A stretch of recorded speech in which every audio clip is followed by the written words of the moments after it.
Hi, my name is Christina Cole. This is my reaction video to the body ritual of the Nacirema. Whenever at first that I read that article, I was completely horrified. I was offended. I felt like it was very disappointing and unfair to um, sort of project the Americans in such a way. However, I reread it and I reread it and I tried to look at it from a different perspective and truly try to see what the author was trying to tell me. And what I found out is that the way of life for the Americans, maybe from the viewpoint of the outside world, is just, it probably is bizarre and odd. It's clever and cheeky the way that he worded everything that he was describing, such as doctors and dentists and the pharmacist being herbalists, and the way that he talked about us brushing our teeth with pig hairs. And I mean, all of that, it was completely ridiculous, and it described our culture in a way that was just totally mind-blowing. But if you're not in this culture, it probably does look absolutely bizarre. The things that we do is very different, and a lot of the things that we do bring on ourselves, such as worshiping our body and changing our natural body. God did give us beautiful bodies, and we did take it in a way and distort it.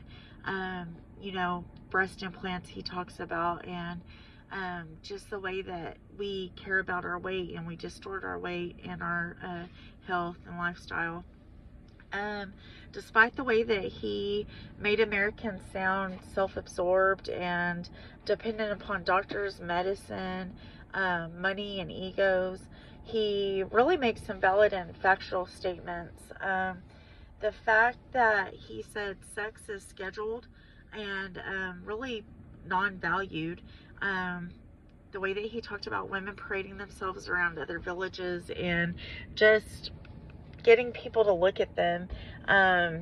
Americans may be self-centered and dependent upon medicine, but if somebody's born in a culture like that, and that's what they're brought up to do, they don't know any different. I kind of think about it like the way that the Indians hunted for buffalo, and the way the Jewish fish. And if you're born into a culture where you grow up learning that this is the way that we do things, this is the certain way that we do stuff in the lifestyle that we live, can anybody really truly judge that? I really don't feel so. It's sort of the way that Westerners, we do take our hair and get our hair done, and to them it looks like getting electrocuted, stuff like that. Like, we don't even think about, because that's what we're born into. We don't know any different. That's why it's important, like intercultural communication is important, because we must put ourselves in other people's positions in order to relate to them, and then ask ourselves, is it truly fair to judge them, and is what they're doing and the reason that they're doing it actually that bizarre? Also, from a distance, another culture might think that putting contacts into our eyes is just crazy. Why would we do that? We could wear glasses.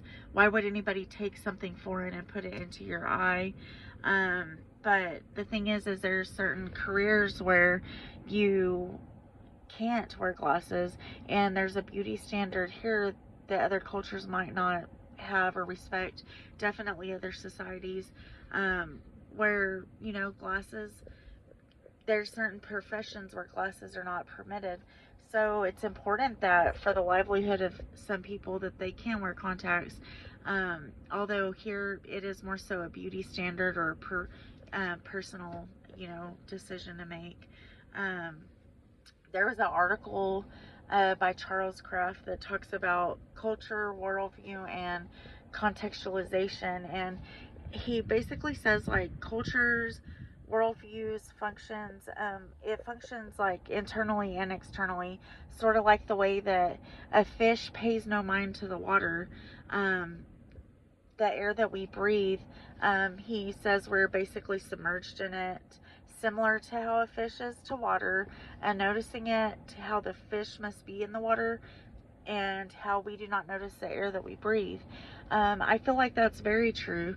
The things that we do, brushing our hair, brushing our teeth, washing our face, these are all things that we learn to do as children, and we don't know any different because we're not taught any different. Where, other cultures have their standards and practices that they do.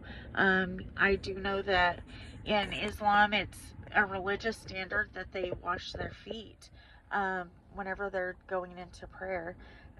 These things are things that they're not even thought of. It's something that they just learn to do and they know to do, and that's what they know.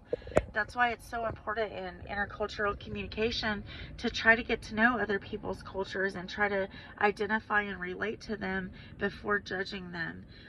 Judging somebody else should be the last thing on our mind, because if we're judging them, we're not able to connect with them, and we're not looking for ways that we're similar. Instead, we're looking for differences. And if you're looking for differences in somebody else, then there's definitely no way that you're going to be able to effectively communicate and bridge any barriers, or keep those boundaries. You want to get across them, and the only way that you can do that is by truly trying to connect with other people and find out more about them and live out your Christian worldview if that's what you have, and just treat each other the way that you would want to be treated, because essentially we are all human. Our cultures might be different, our society might be different, but we are human, and we are all worthy of love and respect, and that's the most fundamental thing that you can have and give in this world is respect. Thank you.